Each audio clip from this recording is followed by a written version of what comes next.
The Rio Grande ran shallow in the late autumn of 1873, its waters catching the amber light of a sun that seemed to mock everything beautiful about the day.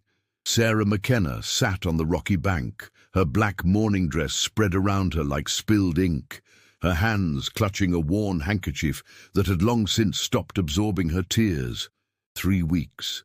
It had been 3 weeks since they'd buried Thomas beneath the hard-packed earth behind their cabin. 3 weeks since the fever had taken him in the night, and still the tears came as relentlessly as spring snowmelt. The other wives from the settlement had stopped visiting after the first week, their sympathy exhausted, their own struggles too pressing to spare more time for a woman who seemed determined to drown in her grief. "You need to pull yourself together, Sarah," Mrs. Henderson had said just yesterday, her voice sharp with the kind of impatience that came from a life spent fighting for survival on the frontier. "Thomas wouldn't want this for you." But what did any of them know about what Thomas would want? What did they know about the way he used to hum while he chopped wood, or how he'd saved every penny for 2 years to buy her that blue ribbon she'd admired in Santa Fe? What did they know about the empty cabin that still smelled like his tobacco, or the way she found herself setting 2 plates at dinner before remembering? The wind picked up, carrying the scent of sage and the distant smell of snow from the mountains. Sarah pulled her shawl tighter around her shoulders and let another sob escape. She'd come to the river because she couldn't bear another minute in that cabin, couldn't stand the silence that had replaced Thomas's laughter, couldn't face another well-meaning neighbor telling her how young she was, how she'd find love again. She was 23 years old and felt ancient. A twig snapped behind her. Sarah's head jerked up, her tear-swollen eyes scanning the cottonwoods that lined the riverbank. The settlement was only a mile away, but out here, alone, a woman was vulnerable to more than just grief. Bears came down from the mountains this time of year, and there were stories, whispered stories of Apache raids, though most folks said those days were ending. Another sound, deliberate, careful. She turned slowly, her heart hammering against her ribs, and found herself looking at a man unlike any she'd ever seen. He stood perhaps 30 feet away, as still as the ancient cottonwood behind him. His skin was the color of burnished copper, his long black hair braided with strips of leather and small silver ornaments that caught the fading light. He wore buckskin leggings and a vest that looked hand-sewn, decorated with intricate beadwork in blues and whites that reminded Sarah of winter sky. A rifle hung across his back, but his hands were empty, held slightly away from his body in a gesture that somehow conveyed both strength and peace. But it was his eyes that held her captive. Dark as river stones and just as deep, they studied her with an intensity that should have frightened her. Instead, she found herself unable to look away. For a long moment, neither of them moved. The only sounds were the whisper of water over stones and the distant cry of a hawk circling overhead. Sarah knew she should run, should scream, should do something other than sit there staring at this Apache warrior who had emerged from the wilderness like something from her childhood nightmares. But there was something in his stance, something in the way he held himself that spoke of sadness rather than threat. His eyes moved from her face to her black dress, to the handkerchief twisted in her hands, and she saw something flicker across his features. Recognition, perhaps. Understanding. Slowly, without taking his eyes from hers, he moved toward the tree line. Sarah's breath caught in her throat, but he wasn't approaching her.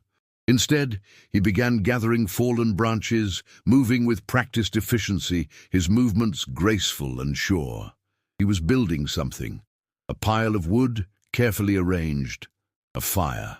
Sarah watched in bewildered silence as he worked, never coming closer than 20 feet to where she sat, never making any gesture that could be interpreted as threatening. He pulled out flint and steel from a pouch at his belt, and within minutes, small flames began to lick at the dry wood. The fire caught and grew, casting dancing shadows across his face and throwing warmth toward where she sat. Only then did he settle onto the ground across from her, the flames between them like a glowing barrier, and simply waited. The silence stretched, but it wasn't the oppressive silence of her empty cabin. This was different, charged with possibility, thick with unspoken understanding. The fire crackled and sparked, and Sarah found that for the first time in 3 weeks, her tears had stopped falling. She stared at this stranger who had appeared from nowhere and built her a fire without asking why she needed it, without demanding explanation for her tears, without offering empty words of comfort. He simply sat there, solid and patient as the mountains themselves, and somehow that was enough. As full darkness settled over the river and the stars began to emerge overhead, Sarah realized that she wasn't afraid. For the first time since Thomas died, she wasn't alone with her grief. This Apache warrior, this man whose name she didn't know and whose language she couldn't speak, had seen her pain and responded with the most basic human gesture of all. He had given her light in the darkness. And he had stayed. Dawn came softly to the Rio Grande, painting the sky in shades of rose and gold that reflected in the slow-moving water. Sarah woke to find herself still sitting by the riverbank, her back against a smooth boulder, Thomas's traveling blanket wrapped around her shoulders, a blanket she didn't remember taking from the cabin. The fire still burned low, tended to through the night, and across from her, the Apache warrior sat exactly as she'd last seen him before. Exhaustion finally claimed her. His back was straight, his hands resting on his knees, his dark eyes watching the flames with the patience of someone accustomed to long vigils. Had he slept at all? Sarah shifted slightly, and immediately his gaze lifted to hers. In the morning light she could see him more clearly, the strong line of his jaw, the weathered quality of his skin that spoke of a life lived entirely outdoors, the careful way he held himself that suggested both readiness and restraint. He was perhaps 30 years old, she guessed, with the lean build of someone who survived by hunting and traveling long distances on foot. "Good morning," she said softly, her voice hoarse from crying and disuse. He tilted his head slightly, and she caught the faintest hint of a smile at the corners of his mouth. When he spoke, his voice was low and careful, shaped by an accent she'd never heard before. "Morning," he replied in English, the single word heavily accented but clear. Sarah blinked in surprise. She'd expected him to speak no English at all, or perhaps only a few broken words, but there was intelligence in his pronunciation, deliberate effort to make himself understood. "You speak English," she said, and immediately felt foolish for stating the obvious. "Some," he gestured to himself. "Nashota." Then he pointed across the fire to her, his eyebrows raised in question. "Sarah," she replied, understanding. "Sarah McKenna." "Sar-ah," he repeated, taking care with each syllable. The way he said her name sounded different, softer somehow, like water flowing over smooth stones. They fell back into silence, but it felt less strange now. Sarah found herself studying his face, trying to read the story written there. There were lines around his eyes that spoke of squinting into sun and distance, a small scar along his left temple that had long since healed to a thin white line.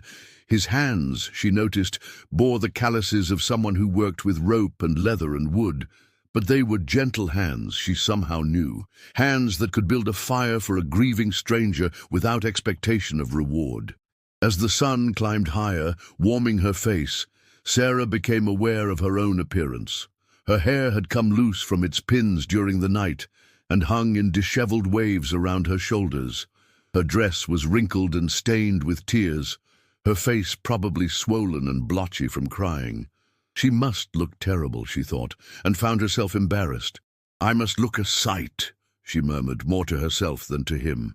Nashota's head tilted again, and she realized he might not understand all her words. She gestured to her hair, her dress, trying to convey her meaning without speaking. But his response surprised her. He shook his head slowly, his dark eyes serious, and said simply, "No, you look sad, not sight." The unexpected kindness in his voice brought tears to her eyes again, but these were different from the desperate sobs of yesterday. These felt cleaner somehow, less like drowning, and more like rain washing dust from stone. "My husband," she said, pointing to her black dress. "He died 3 weeks ago." Nashota nodded slowly, and she saw that flicker of recognition again. He understood loss, she realized. It was written in the careful way he moved, in the depth of his eyes, in his instinctive understanding of her grief. "Fever," she continued, the word tasting bitter in her mouth. "It happened so fast. One day he was chopping wood and singing, and the next—" She couldn't finish the sentence. Nashota was quiet for a long moment, staring into the fire. When he spoke again, his voice was even softer than before. "My woman," he said, touching his chest over his heart. 2 summers passed. Baby, too. He held his hands apart, indicating something small. "Sickness came to our camp. Many died." Sarah's breath caught. Here was someone who truly understood, who had walked the same dark path she now traveled. The silence between them changed again, became deeper, weighted with shared experience. "I'm sorry," she whispered. "I'm sorry," he echoed, the words careful but sincere. The sun climbed higher, and gradually Sarah became aware of the world around them. The sound of birds in the cottonwoods, the whisper of wind through dry grass, the gentle murmur of the river. For the first time in weeks, these sounds didn't feel hostile or indifferent. They simply were part of the eternal rhythm of life that continued whether she grieved or not. Nashota rose smoothly to his feet and walked to the water's edge, where he knelt and cupped water in his hands to drink. When he returned to the fire, he carried water in a folded piece of leather, offering it to her. Sarah drank gratefully, realizing how thirsty she was. The water was cold and clean, tasting of snow and stone and sky. When she finished, she handed the improvised cup back to him with a small smile. "Thank you," she said. "Good," he replied, settling back into his place across the fire. As the morning wore on, they exchanged more words, simple words, basic concepts shared across the barrier of language and culture. Nashota pointed to things and named them in his language, and she did the same in English. Fire, water, sun, sky. The words felt like gifts, small bridges built across the space between them. When the sun reached its peak, Nashota pulled dried meat from a pouch and offered half to Sarah. She hadn't eaten in 2 days, she realized, but the thought of food had made her stomach turn. Now, however, hunger was beginning to reassert itself, a sign that perhaps life was trying to reclaim her, whether she wanted it to or not. The meat was tough and salty, flavored with unfamiliar spices, but it was nourishing, and her body accepted it gratefully. They ate in comfortable silence, and Sarah found herself thinking how strange it was that she felt safer here, by a river with an Apache warrior she'd just met, than she had in her own home, surrounded by neighbors who'd known her for years. "Why?" she asked suddenly, the question emerging before she could stop it. "Why did you help me?" Nashota considered this for a long moment, chewing slowly. Finally he pointed to her, then to himself, then made a gesture she didn't understand. Hands brought together, then separated, then brought together again. "Same," he said finally. "You and me. Same." Sarah understood. They were both walking in the shadow of loss, both trying to find their way back to the light. He had recognized in her tears something he knew intimately, and he had responded not with words or advice or pity, but with the simple human act of building a fire and keeping vigil through the dark. As the afternoon sun began its long slide toward the western mountains, Sarah realized that her tears had stopped entirely. The crushing weight in her chest was still there, but it felt different now. Less like drowning, and more like carrying something heavy but manageable. Grief, she understood for the first time, didn't have to be a solitary burden. Sometimes it could be shared around a fire, between 2 people who had learned that the deepest kindness often required no words at all. By the 3rd day, they had developed a rhythm, as natural as the river's flow. Nashota would arrive at dawn, build up the fire that somehow never quite died during the night, and settle into his patient vigil. Sarah found herself anticipating his presence, waking before sunrise to watch for his silent approach through the cottonwoods. She had returned to her cabin each evening.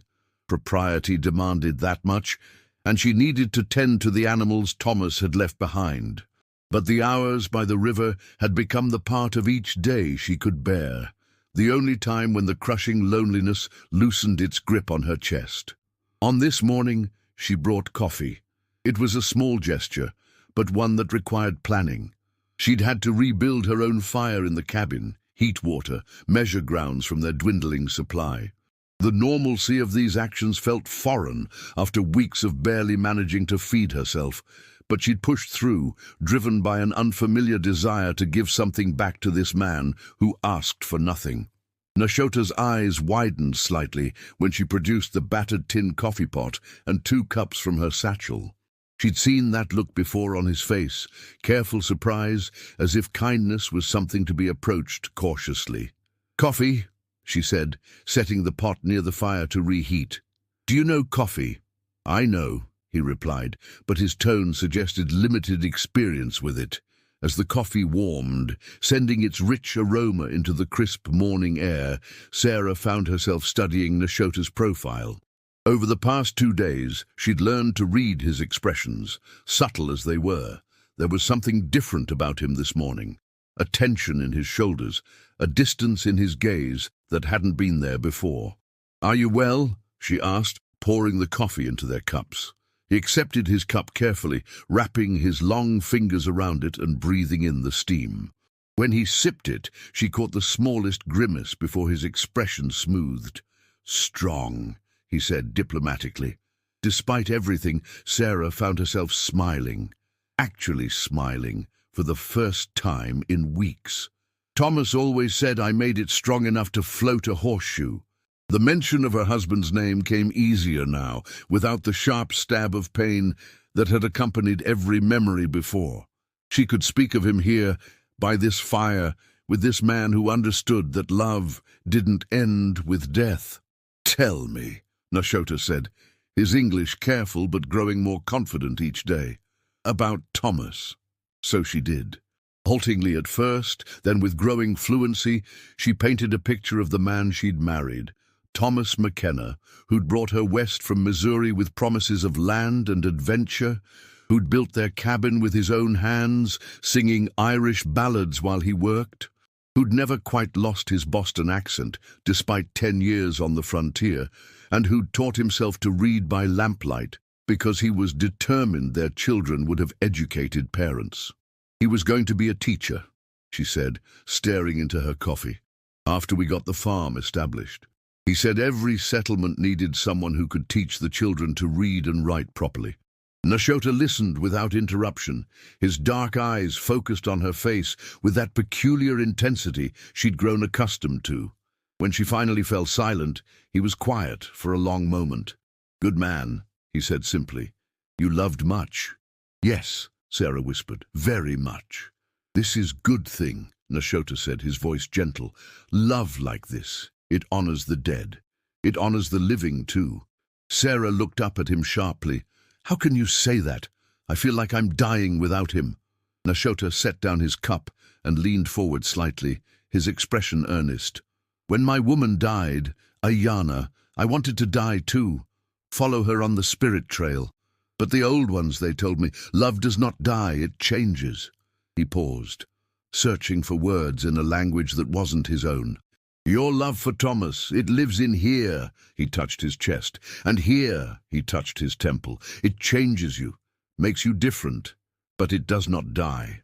"I don't understand," Sarah said, though something deep inside her stirred at his words. Nashota stood and walked to the edge of the river, where he picked up a smooth stone. He brought it back to the fire and held it up. "Stone in water," he said, dropping it into her coffee cup with a soft plunk. "Water changes, stone changes. But both still there, yes? Stone makes water different. Water makes stone smooth. Both still there, but changed." Sarah stared at the stone in her cup, understanding beginning to dawn. "You're saying that grief changes us, but it doesn't destroy us." "Ye, Grief is love with nowhere to go, Nashota said, and the poetry of it took her breath away. But love finds way, always finds way. For the first time, Sarah felt something like hope stirring in her chest.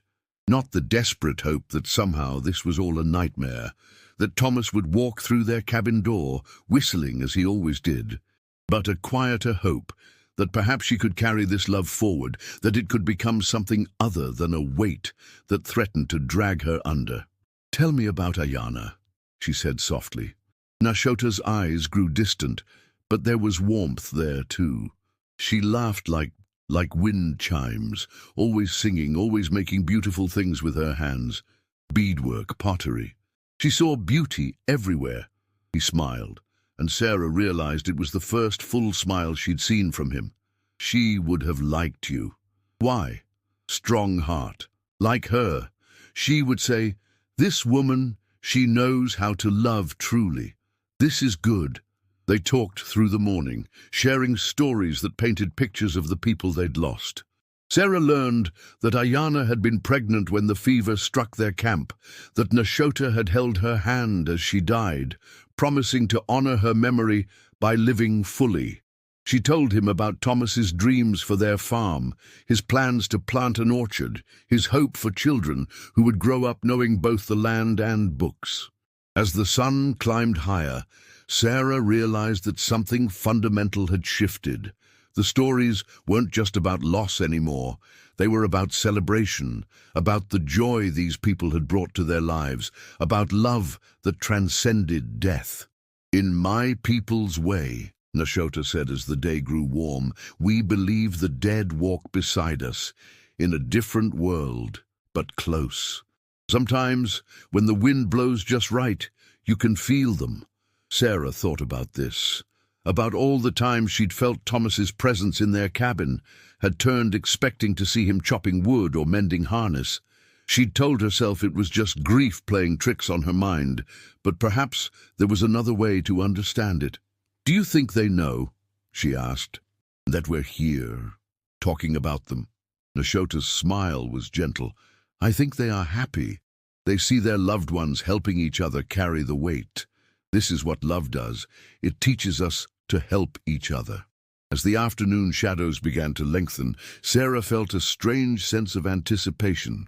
Not for anything specific, but for the possibility that tomorrow might be different from yesterday, that the future, which had seemed like a blank wall for weeks, might hold something other than endless grief.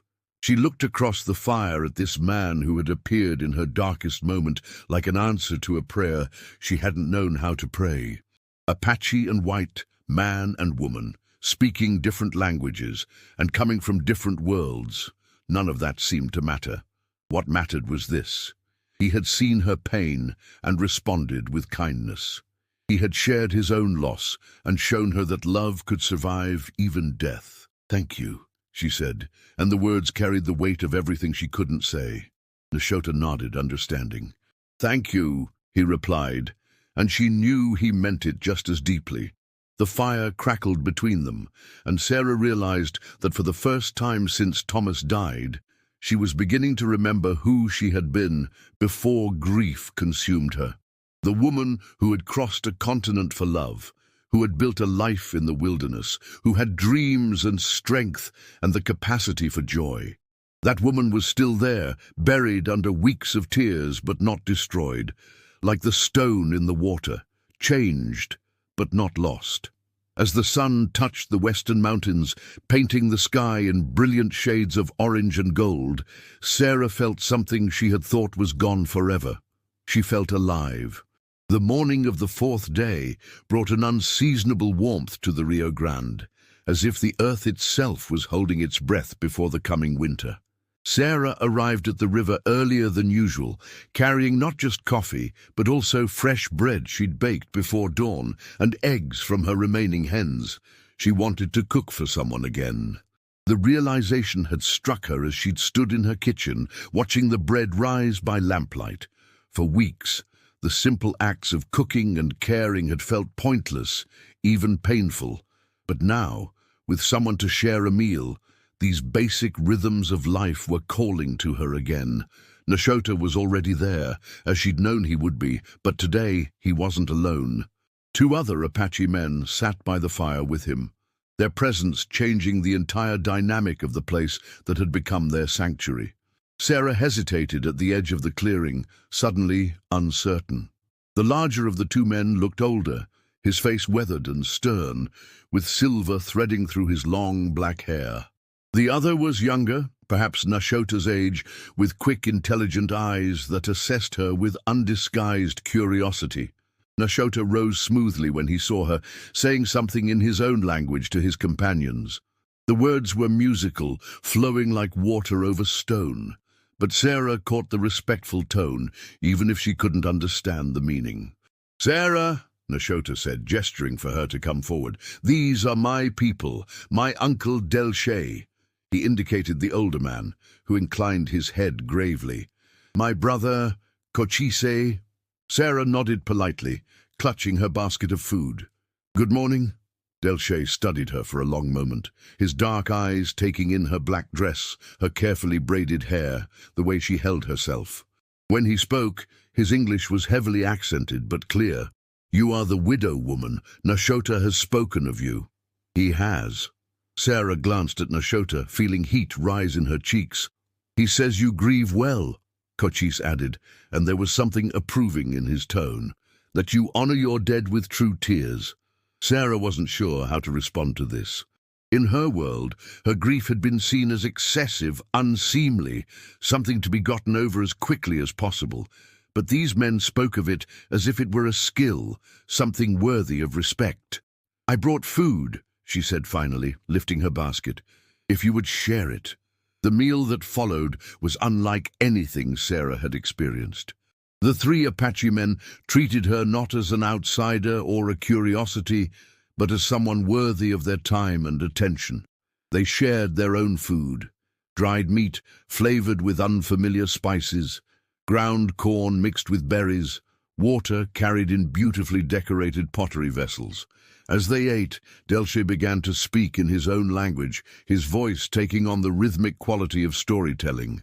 Nashota translated in murmurs, explaining that his uncle was telling the story of a great fire that had burned in their mountains many seasons ago.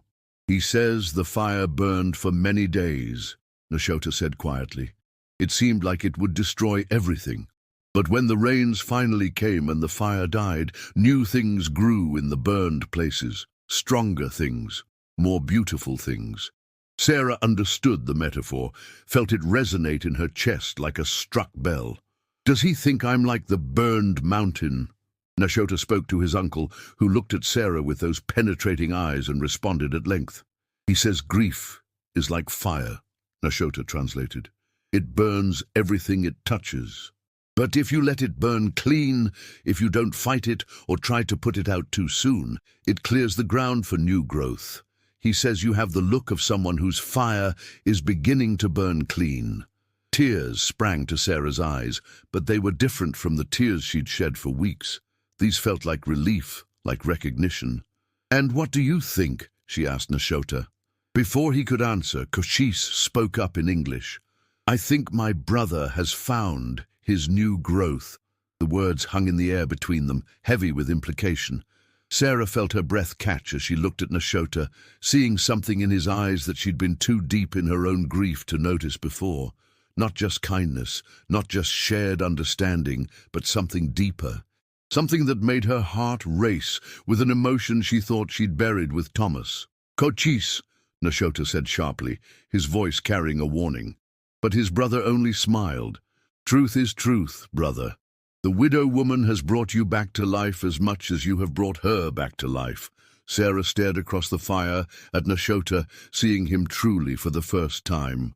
The careful way he'd tended to her grief, the patient hours he'd spent in silence, the gentle words he'd offered, all of it had been as much about his own healing as hers. He had been as lost as she was, as buried under the weight of loss. They had saved each other without even realizing it. "Is it true?" she whispered. Nashota met her eyes, and in them she saw the answer. "When I saw you crying by the river," he said slowly. I saw myself, the same pain, the same emptiness. I built the fire for you, but I stayed for me. I thought if I could help you find your way back to the light, maybe I could find mine too. Delche said something else, his voice gentle now, almost amused. Nashota's cheeks darkened as he translated. He says that Ayana came to him in a dream 3 nights ago. She told him to stop worrying about me, that I had found my path. Nashota's voice dropped to barely above a whisper. She said she had sent someone to help me, someone who understood love the way she did. Sarah's hand went to her throat, where Thomas's wedding ring hung on a chain beneath her dress. Thomas used to say that love was the only thing worth living for, and the only thing worth dying for. Ayana said the same thing, Nashota replied.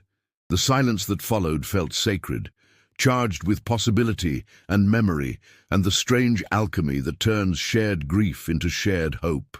Sarah looked around the fire at these 3 men who had somehow become part of her story, who had seen her at her worst and offered not judgment, but understanding.